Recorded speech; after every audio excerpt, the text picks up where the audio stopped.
섬기라 하셨나니. 이건 하나님 마음이에요. 에서가 야곱을 섬기리라. 리브가가 어린아이 뱃속에서 싸우니까 크게 힘들어가지고 하나님께 아도나이께 물어봤더니 그게 주신 답이 예언입니다.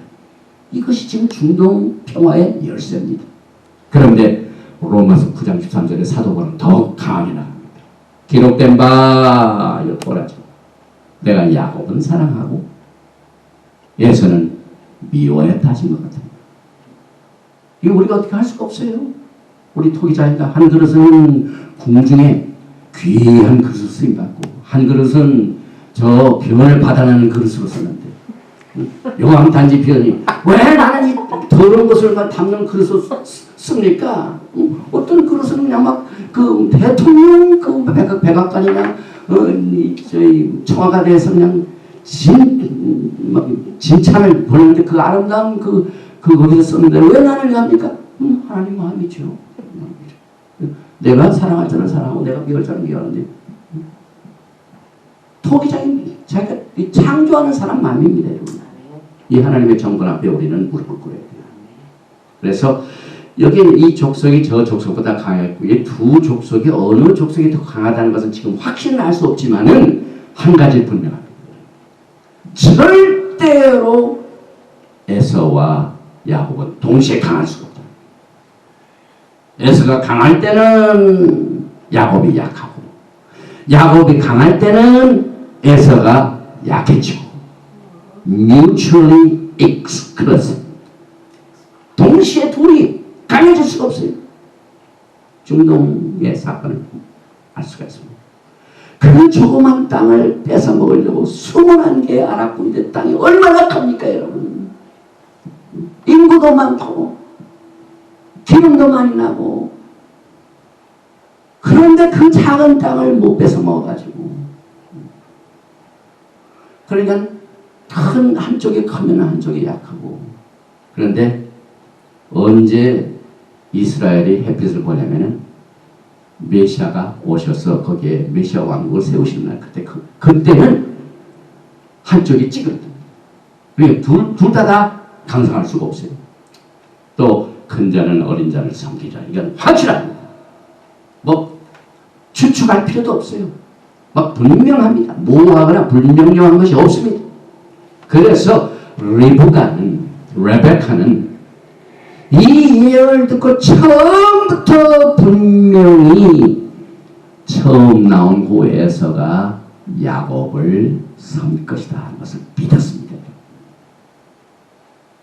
그래서 이는 아브라함의 언약이 에서가 아닌 야곱을 통해서 이루어지게 될 것을 리브가는 계시로 알았기 때문에 그가 그 다음 모든 행하는 일은 하나님이 계획하신 일을 순종할 따름.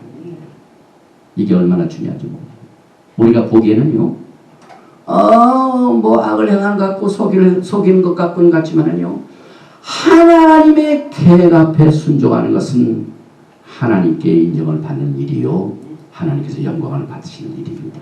그래서 이 세상의 것을 자랑하지 말고 다가올 왕국을 자랑하는 야곱이 되어야 됩니다.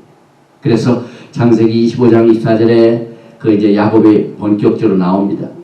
그 해산 기한이 찬즉 태에 쌍둥이가 있었는데 먼저 나온 자를 붓고 전신이 가득가득해서 이름을 에서라 했고 후에 나오는 손으로 에서의 발꿈치를 잡았으며 그 이름을 야곱이라 하였으며 리브가가 그들을 낳을 때 이삭이 60세였더라. 그 아이들이 장성함에 에서는 익숙한 사냥꾼인 거로 들사람이 되고 야곱은 종용한 사람으로 장막에 가니 이삭은 에서의 사냥한 고기를 좋아함으로 그를 사랑하고 리브가는 야곱을 사랑하였도다. 이거 보니까 창세기 20번 28절에 이삭은 에서의 사냥한 고기를 좋아함으로 그를 사랑하고 리브가는 야곱을 사랑하였습니다. 지금 이삭과 리브간의 의견이 같습니까? 틀립니까? 서로 틀리죠. 이삭은 에서를 좋아했어요. 그러나 리브간은 야곱을 사랑했어요. 왜 그럴까요? 야곱이 계시를 통하여 이미 리브가에게 나타났기 때문에 그렇습니다. 그래서 우리가 그동안 이 교회 강단에서 보면은 야곱 하면 그 사기꾼, 속이는 자 이렇게만 알고 있습니다. 얼마나 우리 교회가 이 토라에 대해서 뭐 지식이 굉장히 얄팍한 겁니다. 이 히브리의 깊은 그 하나님의 계획 가운데 스토리를 보면은요, 야곱은요 굉장히 다른 인물입니다. 무엇이든지 전에 기록한 바는 우리의 교훈을 위해 기록된 것이니 우리를 하여금 인내로 또는 성경의 안위로 소망을 가지게 하려 합니다. 로마서 15장 4절 말씀. 사도 바울이 로마인들에게 옛날에 기록한 것은 참 우리에게 성경의 안위로 소망을 가지게 합니다. 그래서 유대인들은요 야곱을 진리의 사람이라 이렇게 평가하고 있습니다. Characterized by truth. 그래서 그 얘기를 들으면 막 교회가 반발하죠. 아니 그렇게 막 그 장자권 뺏으려고 팥죽 만들어가지고 팔아먹고 또 막 이렇게 속이고 아버지 축복 받으려고 엄마하고 해가지고 한 거 다 어떻게 돼 야곱이 진리의 사람이 될 것입니까? 여러분 진리가 뭡니까? 진리는 토라입니다. 토라는 하나님의 말씀입니다. 리빙 토라는 예수님입니다. 예수님이 뜻하시고자 원하신 것은 그게 진리입니다, 여러분. 왜? 하나님께서는 야곱은 사랑, 에서는 미워했다. 큰 자가 작은 자를 섬기리라. 하나님의 뜻입니다. 그 진리를 그대로 순종한 게 바로 어머니 리브가 하고 순종한 야곱입니다. 그래서 그 이름 야하콥.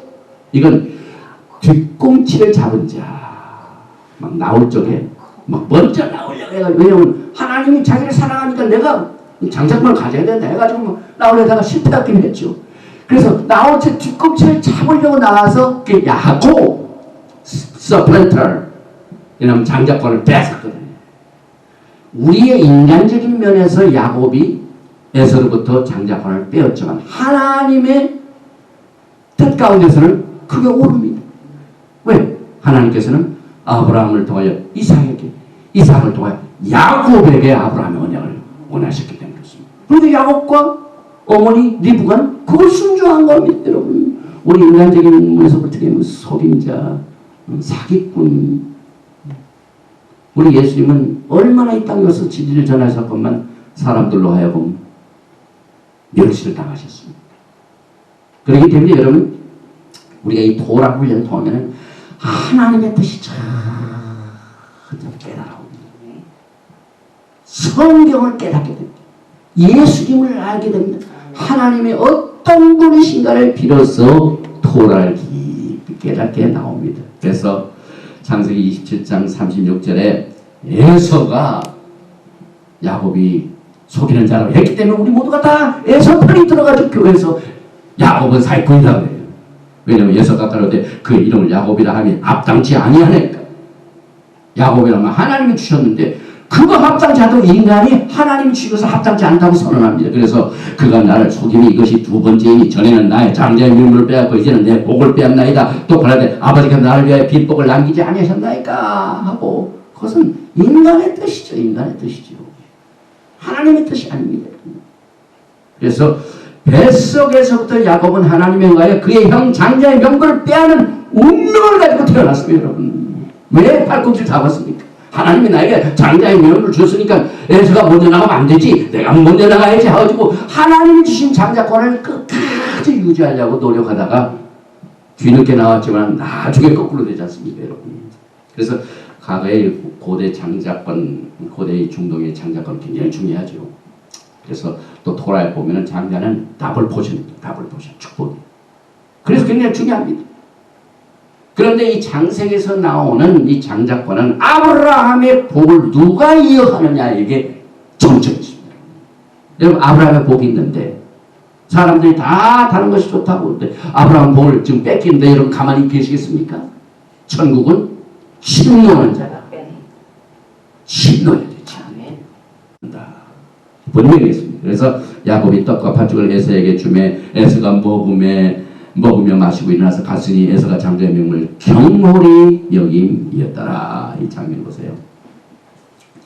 야곱이 에서에게 팥죽 한 그릇을 지금 주면서 장자권을 찾는 장면입니다. 그래서 이 구절에서 야곱이 파죽한 것으로 에서로부터 장자권을 산 것은 속임수를 쓴 것이 아닙니다. 여기 보면 그대로 숨김이 없는 정직하고 솔직한 거래였습니다. 그래서 정말 인간적으로 옳게 한다면 반드시 에서는 야곱이 그렇게 할 적이 아니야. 내가 장자지 어떻게 내가 아무리 배가 고파도 내가 주는 팥죽한 그릇에 내가 장자권을 너한테 줘. 이건 안 돼. 거절했어요. 자기가 자진했어. 이 장자권이 나에게 무슨 유익이야? 이것이 반드시 밝혀져야 돼요. 에서는 팥죽 한 그릇을 장자의 명분보다 더 중요히 여겼습니다. 그래서 그 붉은 것을 나로 먹게 하라. 붉은 것을 나로 먹게. 이게 문제야. 그래서 히브리서 기자도 12장 16절에 음행하는 자와 혹 한 그릇 식물을 위하여 장자의 명분을 판 에서와 같이 망년된 자가 있을까 두려워하라. 굉장히 큰 사건이죠. 에서의 사건이. 너희 양과 같이 저가 그 후에 축복을 기업으로 받으려고 눈물을 흘리며 구하되 버린 바가 되어 회개할 길을 얻지 못하였느니라.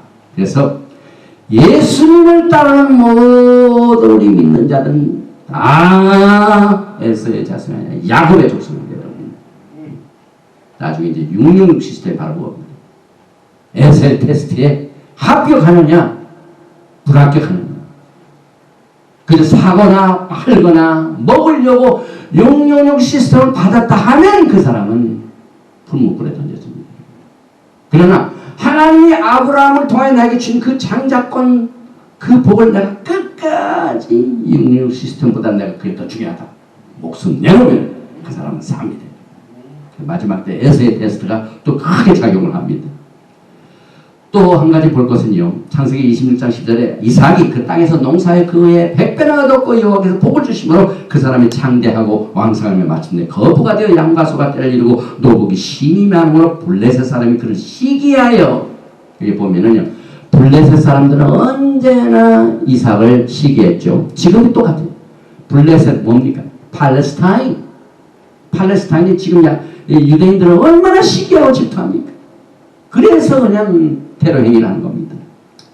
또 예수님께서 마태복음 13장 3절에 예수께서 비유로 여러 가지를 저에게 말씀하여 가라사대 때 씨를 뿌린 자가 뿌리러 나가서 떨어는 좋은 땅에 떨어짐에 혹 100배, 혹 60배, 혹 30배 결실을 하였느니라. 좋은 땅에 뿌렸다는 것은 말씀을 듣고 깨달은 자니 결실하여 혹 100배, 혹 60배, 혹 30배가 되느니라 하시니라. 이 마태복음 13장 말씀 비유로 하실 적에 예수님은 토라를 가르쳤기 때문에 이삭이 받은 축복이 100배나 되었더라. 그와 연결이 됩니다. 그 다음에 창세기 26장 1절에 아비멜렉이 그 친구 아우삿과 군대장관 비굴로 더불어 그랄에서부터 이삭에게 온지라. 이삭이 그들에게 이르되 너희가 나를 미워하여 나로 너희를 떠나가게 할 거는 어찌하여 내게 왔느냐. 아비멜렉이 자꾸 또 따라옵니다.